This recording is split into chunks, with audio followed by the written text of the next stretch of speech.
நான் சிவகாமி தையல் பயிற்சி மையத்தில் தான் ப்ளவுஸ் தைக்க கற்றுக்கிட்டேன். ப்ளவுஸுக்கு மட்டும்தான் போனேன். செப்டம்பர் மாதம் 1 மாதம் தான் போனேன். நல்லா தெளிவாக சொல்லிக் கொடுத்தாங்க.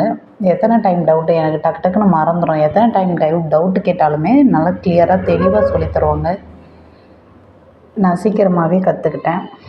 நான் கற்றுக்கிட்டு நல்லா தைச்சதை பார்த்துட்டு எங்கள் ஊரில் உள்ளவங்க எல்லாருக்குமே நிறைய பேர் கொடுத்துருக்காங்க. இந்த ப்ளவுஸ் பல்லு ப்ளவுஸ் இதுக்கு தைச்சி கொடுங்க. இல்லை நான் 1 மாதம் தான் போயிருக்கேன், அதனால் நான் நிறைய ப்ளவுஸ் தைச்சி கற்றுக்கிட்டு அதுக்கப்புறம் தைச்சி தரேன் அப்படின்னு சொல்கிறேன். ஆனால் யாருமே கேட்க மாட்டேங்கிறாங்க. இல்லை நீ ரொம்ப சூப்பராக தைக்கிற, உன்னை பார்த்தா 1 மாதத்துல கற்றுக்கிட்ட மாதிரி இல்லை, நல்லாவே தைக்கிற, அதனால் இந்த ஸாரீ கொடுத்துருக்காங்க, இது நீ தான் எனக்கு தைச்சி கொடுக்கணும் அப்படின்னு சொல்லியிருக்காங்க.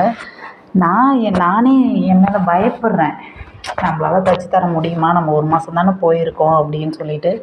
ஆனால் அவங்க நான் தைச்ச ப்ளவுஸை பார்த்துட்டு ஒரு நைட்டி தான் அவங்களுக்கு நான் தைச்சேன். என் கஸ்டமருக்கு ஒரு நைட்டி தைச்சி கொடுத்தேன். அந்த நைட்டிலே இவ்வளோ கரெக்டாக ஸ்டிச்சிங் தையல்லாம் செம்ம நீட்டாக ஃபினிஷிங்காக இருக்குது. அதனால் நீ ப்ளவுஸ் நல்லா இதை பார்த்துட்டு ப்ளவுஸுமே நல்லா தைச்சிருக்க, இந்த ப்ளவுஸை தைச்சி நான் போட்டிருந்தேன், அதையுமே பார்த்தாங்க. அவங்ககிட்ட காமிச்சு என்னோடய கஸ்டமர்கிட்ட ரொம்ப நல்லா தைச்சிருக்க, அதனால் இந்த ஸாரீ நீ கண்டிப்பாக எனக்கு நீ தான் தைச்சி தரணும் அப்படின்னு சொல்லியிருக்காங்க. நெக்ஸ்ட்டு இந்த ஸாரீ நான் தைக்கணும்.